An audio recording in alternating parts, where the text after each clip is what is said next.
আসসালামু আলাইকুম, আমি ইঞ্জিনিয়ার বশর সিদ্দিকী। আমি আজকে এসেছি, এটা হচ্ছে বরগুনা জেলায়। আমি এখন যে ফেরিটায় আছি এটা হচ্ছে আমতলী পুরাকাটা ফেরিঘাট। আমাদের বরগুনার লাইফলাইন বলা যায় এই ফেরিঘাটটাকে। তো প্রশ্ন হচ্ছে এখানে ফেরি কেন?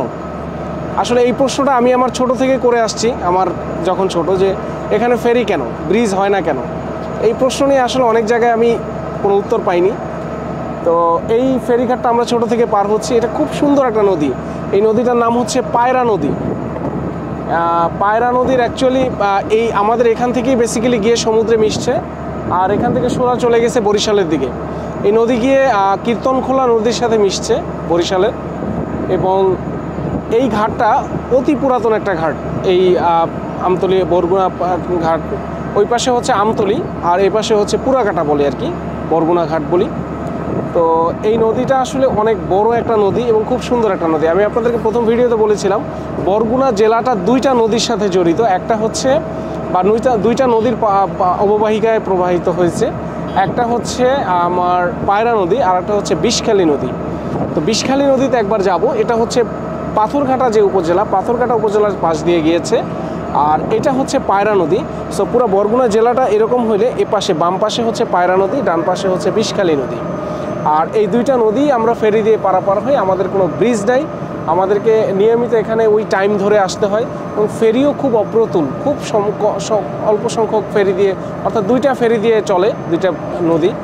তো প্রশ্ন আসতে পারে একটা জেলা তাহলে কিভাবে চলে? আসলে চলে না, আমাদের এই জেলাটা টোটালি চলে না। বাংলাদেশের সবচেয়ে কম ডেভেলপ জেলা হচ্ছে বরগুনা। এই বরগুনা জেলায় টোটালি কোনো ডেভেলপমেন্ট নাই, কোনো ধরনের কোনো বেসরকারি ইনভেস্টমেন্ট নাই, কোনো ধরনের কোনো বড় ব্যবসায়ী নাই। আছে, ওরা সবাই ঢাকায় থাকে, ওনারা আসেন না, কারণ যোগাযোগ ব্যবস্থা খুবই খারাপ। এবং এই খারাপ যোগাযোগ ব্যবস্থার জন্য আমাদেরকে আসলে সাফার করতে হয়।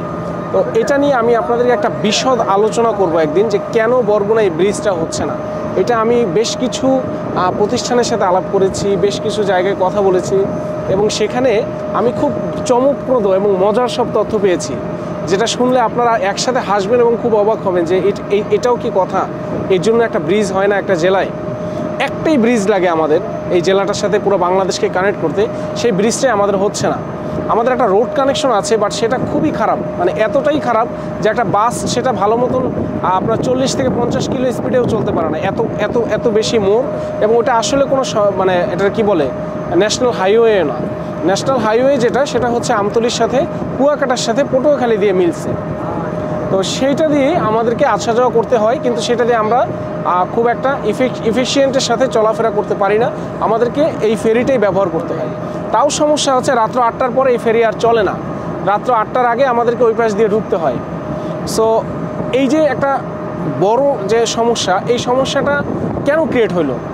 আমাদের পুরো এটাকে কি বলে, বরগুনা যে জেলা, এই জেলায় দুইটা আসন আছে। একটা হচ্ছে বরগুনা 1, বরগুনা 2। আগে 3টা ছিল, পরে 2008-এ দুইটা করা হয়েছে। তো প্রত্যেকবার আমাদের একজনই এমপি ছিল, যে মোটামুটি 5 থেকে 6 বার এমপি হয়েছে। কিন্তু এই যে 5 থেকে 6 বার একটা লোক এমপি হয়েছেন একটা জায়গায়, জাস্ট একটা ব্রিজ উনি করতে পারেন নাই। This is a very big question. কেন? এর মধ্যে উনি একবার প্রতিমন্ত্রীও ছিলেন। আপনি ভেবে দেখেন, আমি যদি আপনাদেরকে এখান থেকে নিয়ে যাই, পটুয়াখালীর বালিয়াতলী নামে একটা জায়গা আছে, যেখানে একটা ব্রিজ হয়েছে উইদাউট এনি রিজন, কোনো ধরনের কোনো কারণ ছাড়া একটা ব্রিজ তৈরি হয়েছে। একটা গ্রাম জাস্ট কানেক্ট করার জন্য পটুয়াখালীর সাথে ব্রিজটা করা হয়েছে। কিন্তু এইখানে একটা জেলা শহর, সেটাকে কানেক্ট করার জন্য কেন ব্রিজ হয় না? ফিজিবিলিটি স্টাডি হয়েছিল। ফিজিবিলিটি স্টাডি হচ্ছে এখানে ব্রিজ করা কতটুকু উচিত। তো আমি সরকারি প্রতিষ্ঠানে একবার গিয়েছিলাম, যে ফিজিবিলিটি স্টাডিটাই কি হয়েছে। সেখানে বলা হয়েছে এখানে ব্রিজ করার জন্য ফিজিবল না। প্রশ্নটা হচ্ছে একটা জেলা শহরকে পুরো বাংলাদেশের সাথে কানেক্ট করার জন্য একটা ব্রিজ বানাইতে হবে, সেই ব্রিজটা ফিজিবল হয় না কেন? এই প্রশ্নের উত্তর খুঁজতে গিয়ে আমি জানলাম যে কয়েকজন সচিব যাদের বাড়ি পটুয়াখালী, তারা বলছে যে এখানে ব্রিজ বানাইলে কতটা ফিজিবল হবে না, যার কারণে সরকারও মনে হয়েছে এবং বরগুনার নেতাদেরও মনে হয়েছে যে এখানে ব্রিজ বানানোর দরকার নাই। সো যার কারণে আমাকে প্রত্যেকদিন আমার হাজার হাজার লাখ লাখ মানুষকে এই ফেরির উপরে ভরসা করতে হচ্ছে এবং বরগুনা জেলা টোটালি ডেভেলপমেন্টের বাইরে, অর্থাৎ বাংলাদেশের থেকে বরগুনা জেলা সম্পূর্ণ ডিসকানেক্টেড। আমাকে নিয়মিত ফেরি পার হতে হচ্ছে। আমাদেরকে আমাদের যে টোটাল যে একটা ডেভেলপমেন্ট, মানুষের সাথে কথা, মানুষের যে লাইফস্টাইল যে বাড়বে, একটা মানুষের আয় বাড়বে কখন? যখন সেখানে ইনফ্রাস্ট্রাকচার ডেভেলপমেন্ট হয়, যখন সেখানে বড় বড় ব্যবসায়ী প্রতিষ্ঠানগুলো আসে। আমি আপনাদেরকে বলি, আমি বাংলাদেশের 64টা জেলায় ঘুরেছি। ফেনী জেলা এত বেশি ডেভেলপ যে আমার বরিশাল বিভাগও এত বেশি ডেভেলপ না। ফেনী জেলায় আমি গিয়ে দেখেছি বাংলাদেশের যতগুলো প্রতিষ্ঠান আছে সবগুলো প্রতিষ্ঠানের শাখা আছে ফেনীতে, কিন্তু আমি বরগুনাতে এসে আমার শহরের শুরু থেকে শেষ পর্যন্ত হেঁটে যাওয়া যায়, কারণ কোনো বেসরকারি কোনো ডেভেলপমেন্ট নাই বা ইনভেস্টমেন্ট নাই। কারণ কি? কারণ ওরা আসতেই চায় না। আমি ডাচ বাংলা ব্যাংকের বুথ পেয়েছি 2 বছর আগে। এর আগে ডাচ বাংলা ব্যাংকও আমাদের এই বরগুনা জেলায় আসতো না বুথ করার জন্য, অথচ ডাচ বাংলা ব্যাংকের মোড়ে মোড়ে বুথ আছে বিভিন্ন দেশ এলাকায়, কিন্তু বরগুনায় আসে না। কেন? কারণ কানেক্টেড হয় না। আমি ডাচ বাংলা ব্যাংকের একজন জিএমকে জিজ্ঞেস করলাম কেন, বললো ভাই ওই টাকা নিয়ে নদী পাড়াইতে ইচ্ছা করে না। So this is obvious. City Bank আমতলীতে আছে, বরগুনায় নেই। মাত্র 3টা কি 4টা বেসরকারি ব্যাংক আছে বরগুনায়, বাকিগুলো আর নেই। বাকি যেগুলো আছে ওগুলো বলার মতন না। ভালো ভালো যে ব্যাংকগুলো সেগুলো বরগুনাতে নেই। এটার কারণই একমাত্র কারণ হচ্ছে একটা ব্রিজ। তো আমাদেরকে নিয়মিত এই ফেরিটা পার হতে হচ্ছে এবং 1 বছর 2 বছর না, আজকে 50 বছর এই ইসের পরে, স্বাধীনতার পরে পুরো বাংলাদেশ ডেভেলপ হয়েছে শুধু বরগুনা ছাড়া। এবং ইনফ্রাস্ট্রাকচার ডেভেলপমেন্টের যে একটা ভালো একটা হচ্ছিল বাংলাদেশে, সেখানেও বরগুনা সাথে কোনো কানেক্টেড নাই। তো এই বিষয়টা আমি আরও থ্রোলি আলাপ করব আরেকদিন আপনাদেরকে আমতলী বসে, কেন এটা হচ্ছে না। আমি কয়েকটা প্রতিষ্ঠানে যাব, আপনাকে দেখাবো ওনাদের বক্তব্য কী, কেন এই ডেভেলপমেন্টটা হয় না এবং হবে না।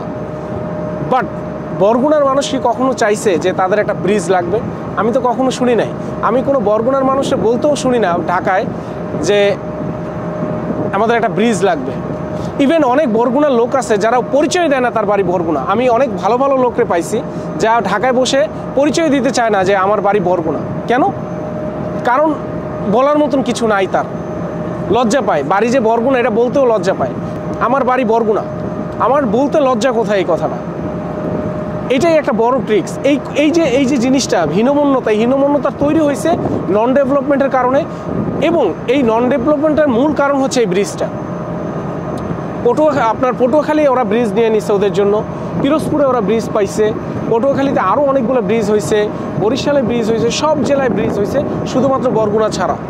এবং এটা নিয়ে কেউ কখনো বলেও নাই যে আমাদের একটা ব্রিজ লাগবে। ইভেন কোনো নেতা না, কারো মুখ থেকে কখনো বেরো হয় না যে আমাদের একটা ব্রিজ লাগবে। আমি গত 6 বছরে আমাদের এমপি মহোদয়কে কখনো সংসদে দাঁড়ায় বলতে শুনি নাই যে আমাদের একটা ব্রিজ লাগবে। সো এই ইস্যুগুলো নিয়ে যখন কথা ওঠে তখন আসলে সবাই চুপ মেরে যায়। আমি অনেককে বলতে শুনছি, ভাই কখনো হবে না, অযথা বইলা লাভ কি? ভাই বলতে সমস্যা কোথায়? আমার ব্রিজ লাগবে, আমার একটা ব্রিজ এখানে প্রয়োজন, এই কথাটা বলতে আপনাদের লজ্জা কোথায়? লজ্জিত কেন হচ্ছেন? এটা নিয়ে আরও থ্রোলি একদিন আলাপ করব আমি আমতলী বসে। তো আমি এখন যাচ্ছি তালতলীতে আমাদের একটা খুব সুন্দর ট্যুরিস্ট স্পট আছে, ওইখানে ঘুরবো, আপনাদেরকে ওইটা দেখাবো। সবাইকে অনেক ধন্যবাদ। আসসালামু আলাইকুম।